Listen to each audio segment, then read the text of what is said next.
In this lesson, we will discuss the earned value analysis, that is EVA, also known as the EVM technique.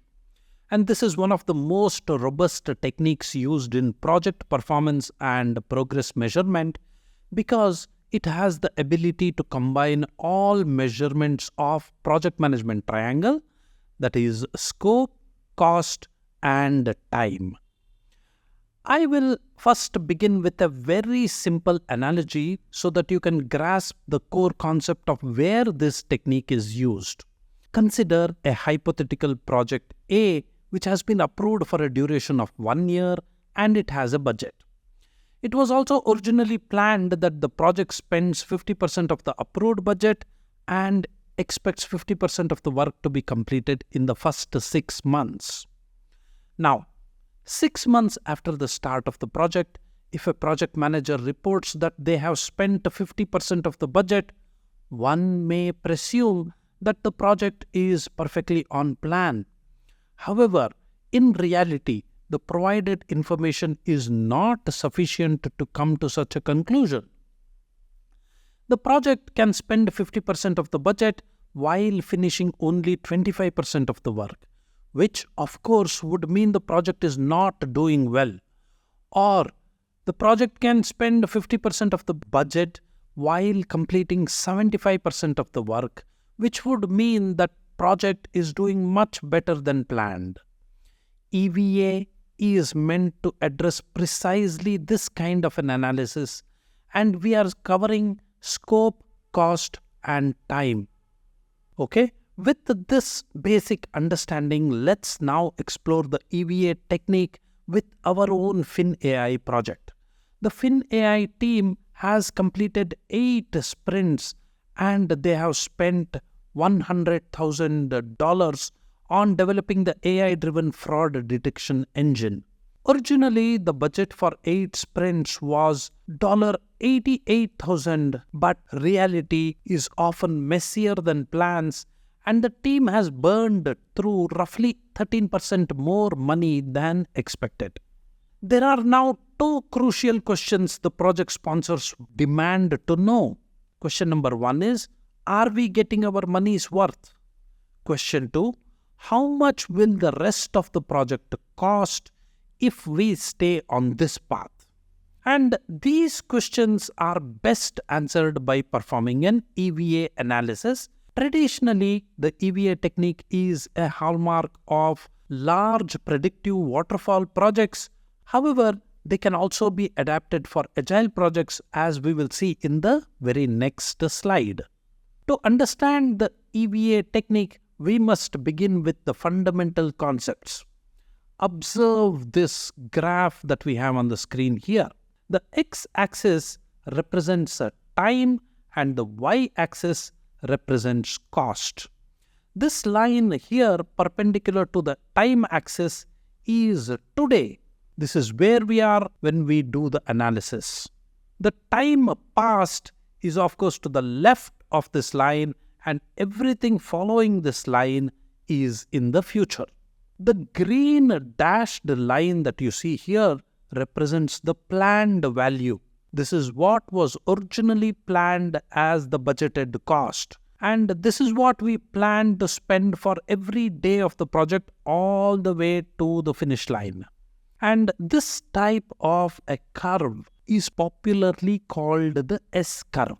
But as you know, reality hits the project when we begin execution, and you can see the actual cost represented by the yellow dashed line here. And it does not exactly match the plan. We have spent more than we intended to do. The actual cost as of today is $100,000 USD. The thick green line on this graph represents the earned value.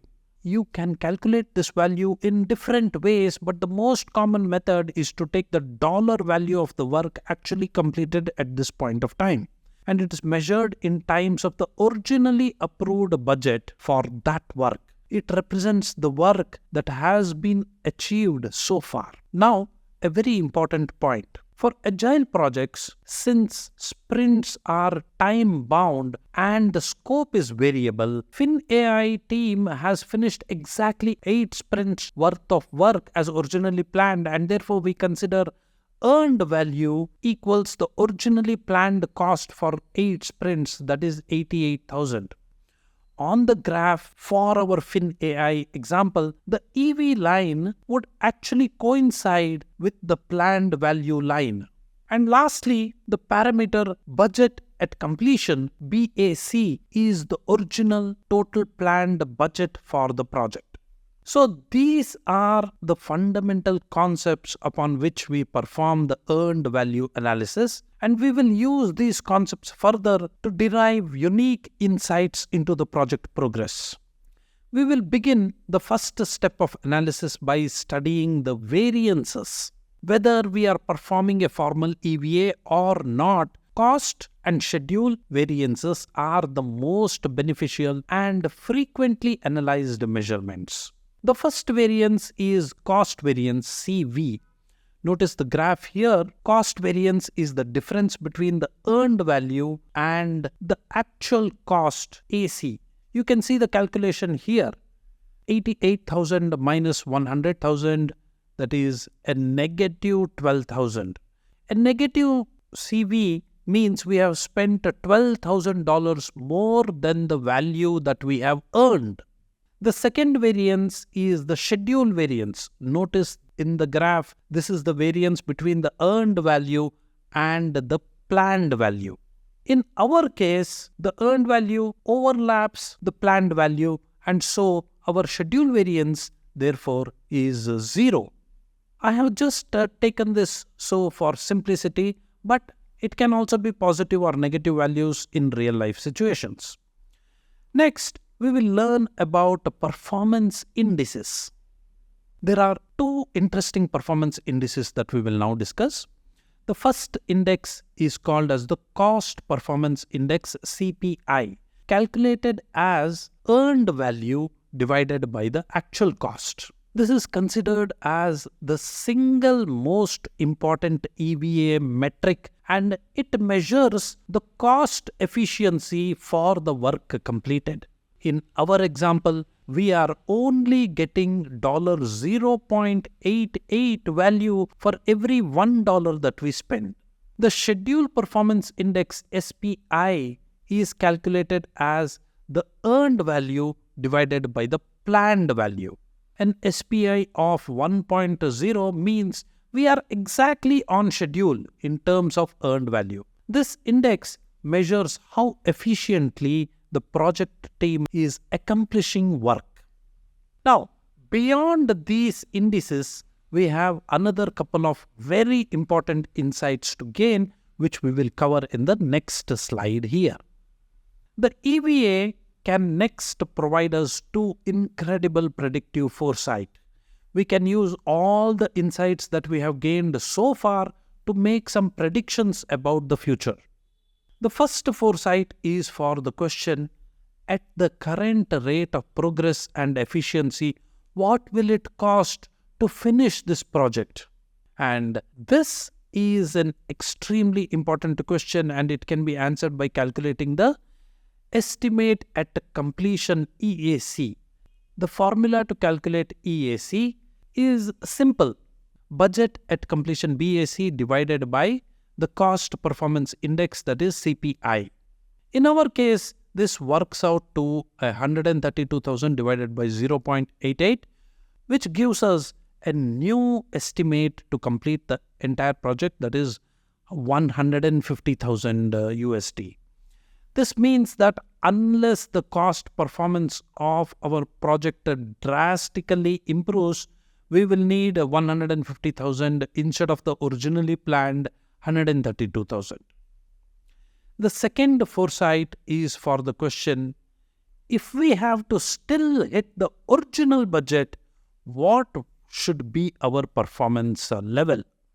This is an extremely insightful question, and it can be calculated by the 2 complete performance index, that is TCPI. Is it possible to still completely recover this project to the original budget? And to do that, how much more should we elevate our game? That is what this index will answer.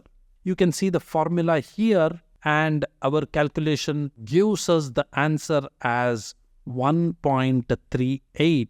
This means the team must become 38% more cost efficient than they have been so far, and it is a very ambitious stretch, but it might still be possible to hit the original target, that is 132,000.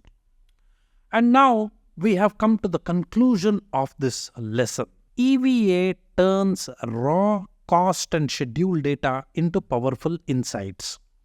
FinAI's team immediately sees they have overspent by $12,000, but they are still on schedule. That's the positive.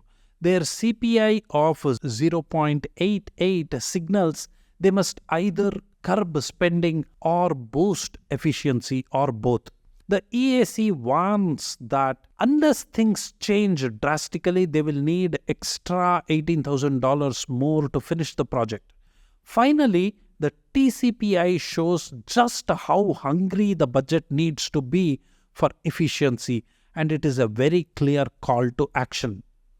By weaving EVA into their sprint reviews, FinAI's team can catch cost drifts early, make informed trade-off decisions, and they can keep their stakeholders in the loop with hard data. In Agile, where every iteration resets the clock, having this financial roadmap ensures each sprint not only delivers values, not only delivers features, but it does so in a way that keeps the budget and the project's future on a firm course. Be aware that this was only a very gentle introduction to EVA, and though we have covered all the core concepts, there are several modifications we can apply to these calculations in different scenarios beyond the scope of this lesson. And even more importantly, we have seen that EVA can be applied to agile projects also. So, in the next lesson, we will cover cost forecasts concept, and I will see you there.